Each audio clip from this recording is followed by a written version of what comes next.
Thank you, Aaron, for a great message. And Aaron started the service and talked about the weather and thanking those from the north who may have helped bring the cooler weather. Since I'm from Minnesota, I do have to tell you that I didn't bring the cool weather. I'm here to escape the cool weather that they have up in Minnesota. So today, as Aaron mentioned, is the day of Epiphany. It is always on January 6th. And it comes following the 12 days of Christmas, which start with Christmas and end yesterday. So last night was the 12th night, which is where the play and its name comes from. And today is the day of Epiphany, and we celebrate the coming of the wise men. When we started the sermon last week,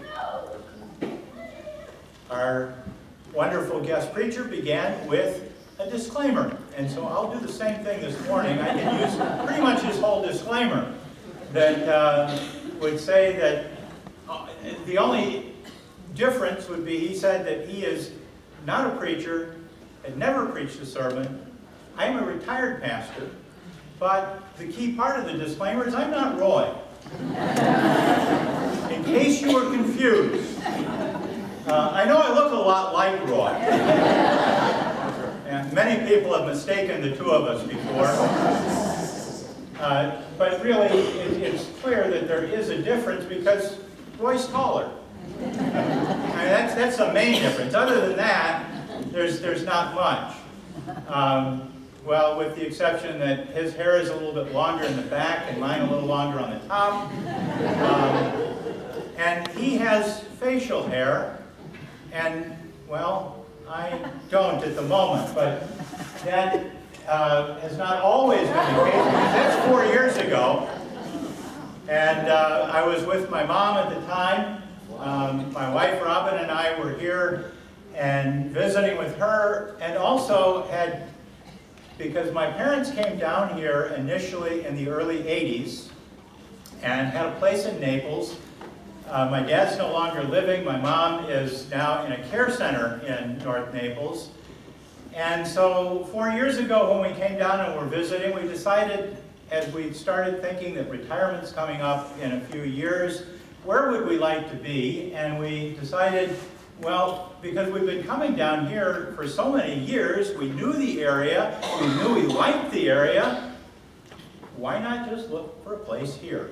And so we did, and purchased one, and are now in Bonita Springs for last winter, and this winter, and future winters, to get out of Minnesota, and the cool weather that Aaron likes. We do have still a place in Minnesota if you'd like to go up there during the winter. I enjoy the week. I don't think my wife does. So today, being the Sunday of Epiphany, we remember the coming of the wise men.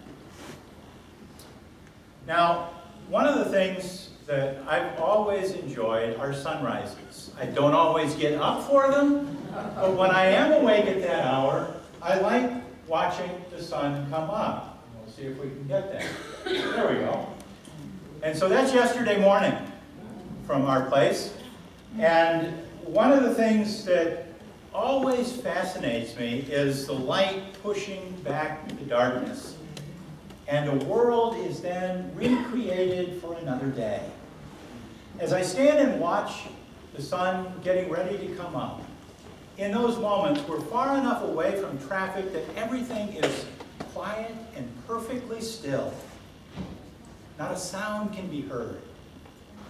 And then finally, as the sun is almost ready to push over the horizon, the first few birds begin to fly. And you can even hear the flapping of their wings. And then a few moments later, they begin to call to one another, and you can hear them chirping and speaking.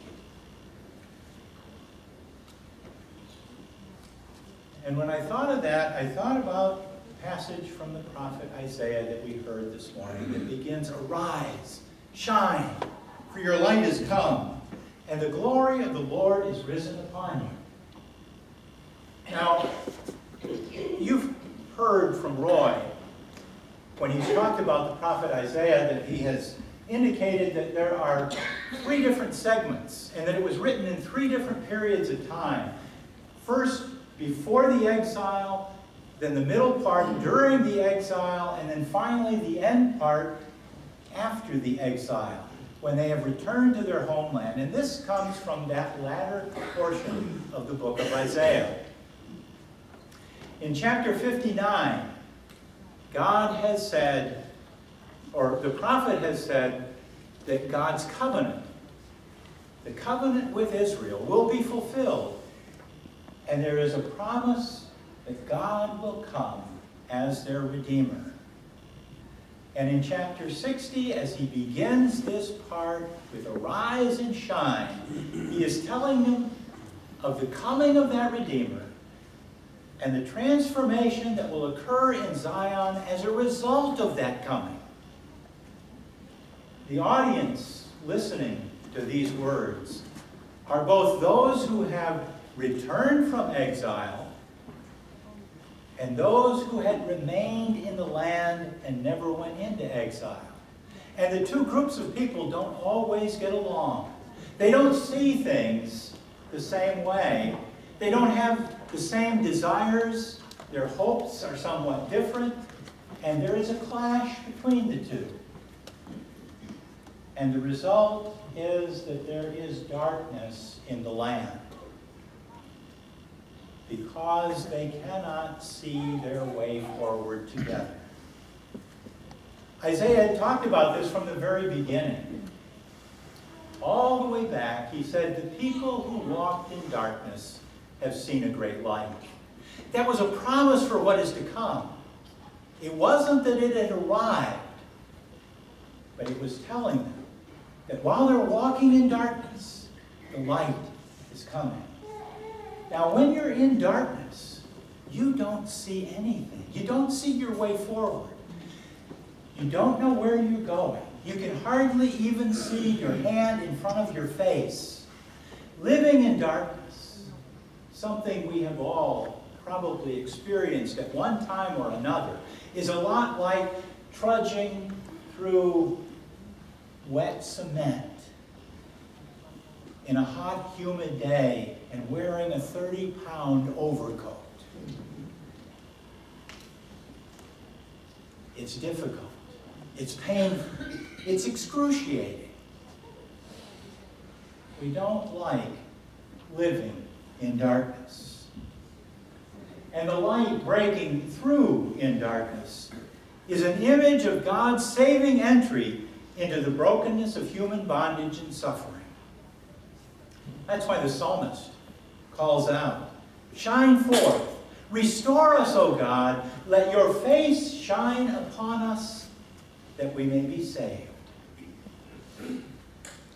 And in John's Gospel, in that beautiful opening prologue, where he starts with, "In the beginning was the Word," and speaking of Christ as the Word, he then ultimately says, calling him the light shines in the darkness, and the darkness has not overcome it. Epiphany is about light. Light unveiling God, revealing God to us. Not entirely, because God's revelation is never complete. There is always mystery, uncertainty. But we get a better glimpse, a better picture. Epiphany is like an aha moment, when a light bulb comes on in our head and we suddenly realize what's supposed to be, the way life should be. The pieces come together for us. It's discovery and revelation and surprise. In the coming of the Magi and in Epiphany, we discover who God really is and with whom God is concerned. Because the Magi, after all, are not Jews. And probably not even people of faith. And what they tell us, what they show us, what they reveal to us is that Jesus came to love all people.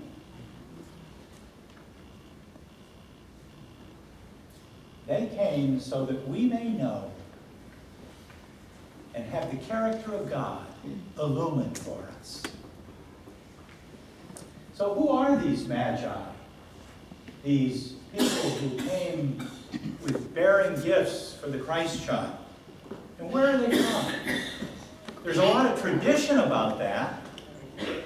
Some traditions even name them, tell a little bit about them, where they're from. But the Bible doesn't give us any of that information. The Bible doesn't even tell us how many there are. We sing that song, "We three kings of Orient are," but the only three that are mentioned in the Bible, in Matthew's story, are three gifts. And so we surmise from that there must be three Magi. But any number of Magi could have brought three gifts for the Christ child.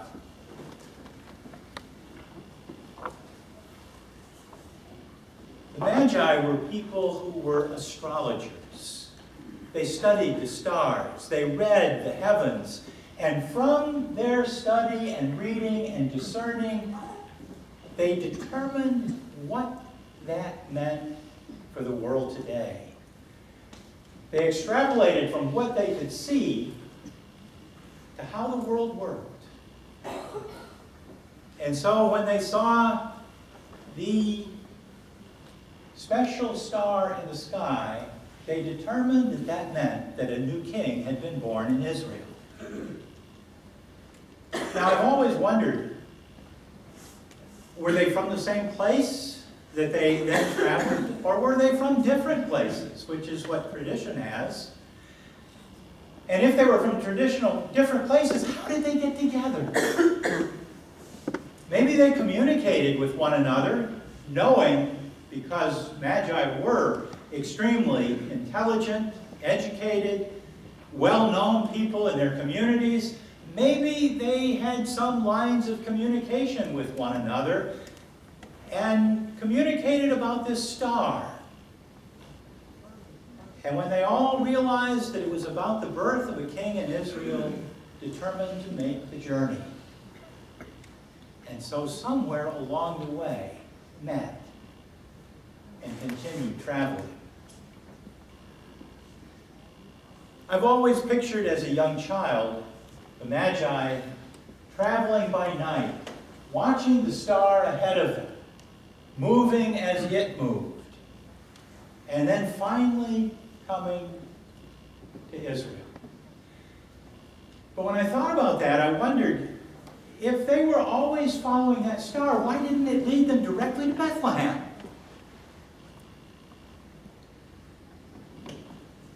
Well, what we find as they get there and ask Herod about the king, Herod asks, "When was it that you saw this star in the east?" There's no indication that they saw it after that time, until it says they saw it after leaving Herod. So perhaps they determined that a king was to be born in Israel, and where else would a king be but Jerusalem, the capital? And so that's where they went. And they asked Herod, "Where is the newborn king? Because we've seen his star." Now, it's always a dangerous thing to ask a king, "Where's your successor?"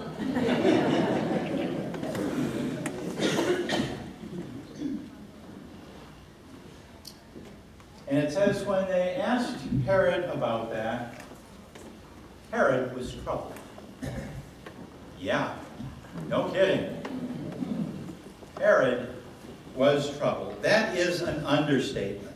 Because Herod was known for his colossal building projects, massive structures all around the country that people enjoyed and were also an escape place for Herod anytime he wanted a sanctuary. He was known for these massive structures and also known for his ruthlessness. Anyone, including members of his own family, who had any aspirations for the throne were killed. He eliminated any threats to his power and authority. So when Herod was troubled, it says, and all Jerusalem was troubled with him. Yeah. It's a lot like the old saying, when Mama ain't happy, ain't nobody happy. When Papa Bear is grumpy, everybody had better watch out. When Herod is uneasy, the whole city is on edge. When Herod is agitated, the reverberations are felt far and wide. And so Herod gathered the chief priests and the legal experts of the law. Now, these are people who are deeply religious. They have studied the scriptures diligently all their lives. They know the scriptures thoroughly. And they are people of their culture. So they know the Hebrew people have been longing and waiting for a Messiah for generations and generations. And so when Herod asks them, where is the Christ to be born? It doesn't take them a lot of time to figure that out. They recall the prophets. But my guess is they don't answer Herod immediately. They retreat to another room to talk this over because they don't want to have a debate in front of Herod. They don't want to give him options for this question. They want to be sure that they're all on the same page. And they come back and they tell him, the prophet, he says, Bethlehem. For unto you, O Bethlehem, you are not the least of all the people of my chosen ones. And from you shall come a king to shepherd and rule my people. Bethlehem's the place. And so Herod calls the wise men and he sends them off to Bethlehem, telling them to come back and report to him so that he too can go and honor this child. Well, in a dream, they're told not to return to Herod. Don't play by his rules. There are different rules and priorities that are now in place. And so it says that they go home by another route. I'm always glad that there are alternate routes whenever I'm going anywhere. I like to know that I can get to some place that I'm going by more than one way. Because if the traffic's too heavy on the traditional, normal way, I can get around it by taking some of the back roads. It's always good to have an alternate route, which is what they did. But when the scripture says they went home by another route, I'm not sure that it's just talking about their physical transportation. I think it's also telling us that they were changed. They were different people. They were made new. We never hear about the wise men again. But I can't help but to believe that their encounter with the Christ child changed them immeasurably in ways that they hadn't even contemplated beforehand. I can't help but believe that this encounter completely altered their entire lives. Because anytime any of us encounter the Christ child, anytime any of us are touched by the love of God, we are changed and made new. When Isaiah says, arise, shine, for your light has come, he's not simply telling the people of Israel, hey, sit back and take it easy because good things are coming to you. He's not telling them, pat yourself on the back, congratulate yourself for your good fortune. When Isaiah says arise and shine, he is giving them an assignment. Shine is not a passive word. The blessings of God are not given just for our own benefit, ever. Let me say that again. The blessings of God are not given simply for our own benefit, ever. Abraham discovered this. When God came to Abraham, made covenant with him, and told him he was going to have people and give birth, and that there would be a whole nation that came from it.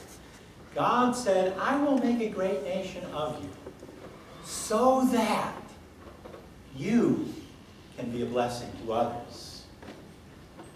That's his assignment. When Isaiah, earlier in the book, told the people of Israel, it is too light a thing for you to be a servant to Jacob, or to Judah and Israel, I will make you a light to the nations. And Jesus told his followers, you are the light of the world. Roy has often told us that we are an icon of God. We are the image of God. The love of God is implanted within each and every one of us. And our assignment is to live in that love and to live out that love so that all the world experiences it.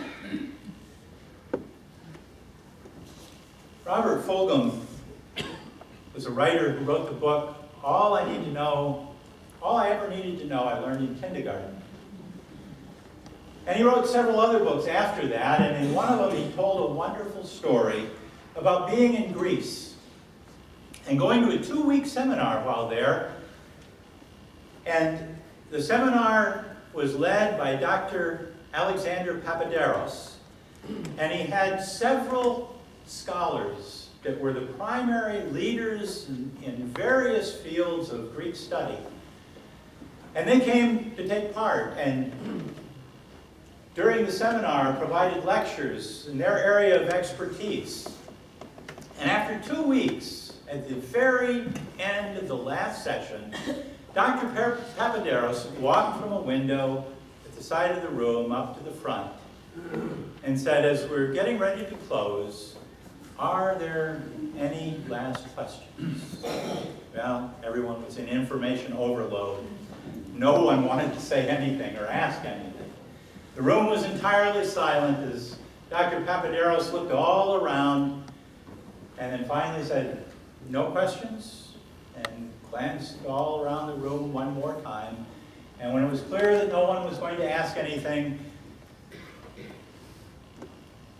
Fulghum raised his hand and he said, Dr. Papaderos, what is the meaning of life? And the people there chuckled, as many of you are doing. And people started stirring and gathering their things, getting ready to go. And Dr. Papaderos held up his hand and he said, wait. And he looked directly at Robert Fulghum, studied his eyes to see if he was truly serious about that question, and realizing he was, Dr. Papaderos said, I will answer that question. Taking his wallet out of his hip pocket, he fished into a leather billfold and brought out a very small, shiny, round mirror about the size of a quarter. So it was a little smaller than that one probably, and did not have a frame on it. And what he said about it went like this. When I was a child during the war, we were very poor and we lived in a remote village. One day on the road, I found the broken pieces of a mirror. A German motorcycle had been crashed in that place. I tried to find all the pieces and put them together, but it was not possible. So I kept only the largest piece, this one, and he held up the mirror that he was holding. So scratching it on a stone, I made it round. I began to play with it as a toy and became fascinated by the fact that I could reflect light into dark places where the sun would never shine, in deep holes, crevices, and dark closets. It became a game for me to get light into the most inaccessible places I could find. I kept the little mirror, and as I went about my growing up, I would take it out in idle moments and continue the challenge of the game. As I became a man, I grew to understand that it was more than simply a child's game, but a metaphor for what I might do with my life. I came to understand that I am not the light, and I'm not the source of the light, but light, truth, knowledge, understanding is there, and it will only shine in many dark places if I reflect it. He said, I am a mirror, I am a fragment of a mirror, whose whole design and shape I do not know. Nevertheless, with what I have, I can reflect light into the dark places of this world, into the shadows of some people's hearts, and change some things in some people. Perhaps others may see and do likewise. This is what I am about. This is the meaning of my life.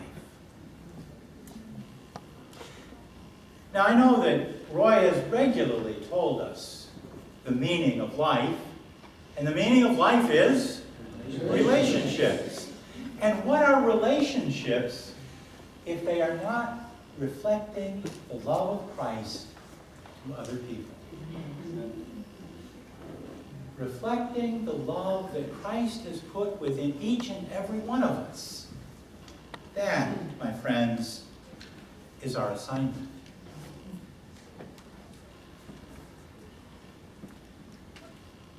Howard Thurman was a writer through the 1900s, a minister, a college administrator.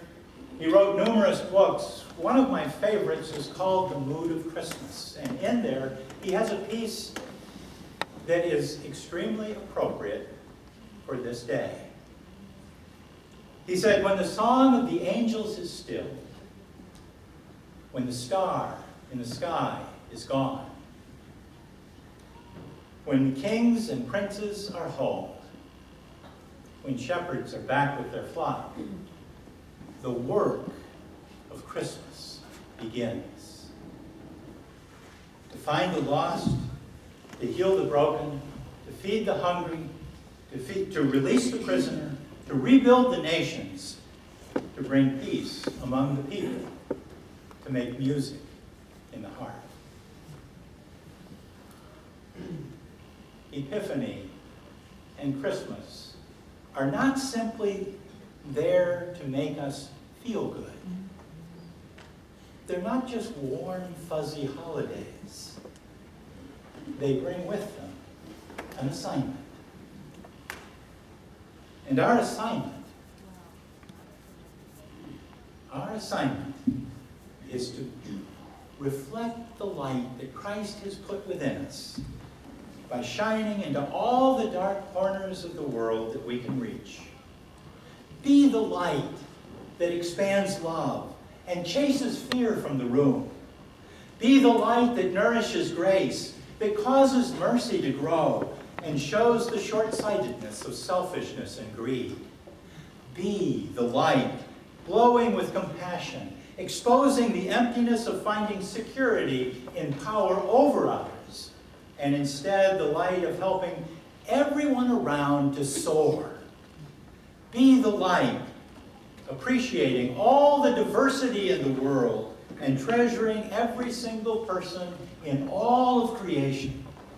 Be the light that celebrates joy, beauty, and wonder, and refuses to play the blame game. Be the light that shrinks despair and illuminates hope. Be the light showing the way to God's kingdom. Be the light. Be the light. In the name of the Father, and of the Son, and of the Holy Spirit.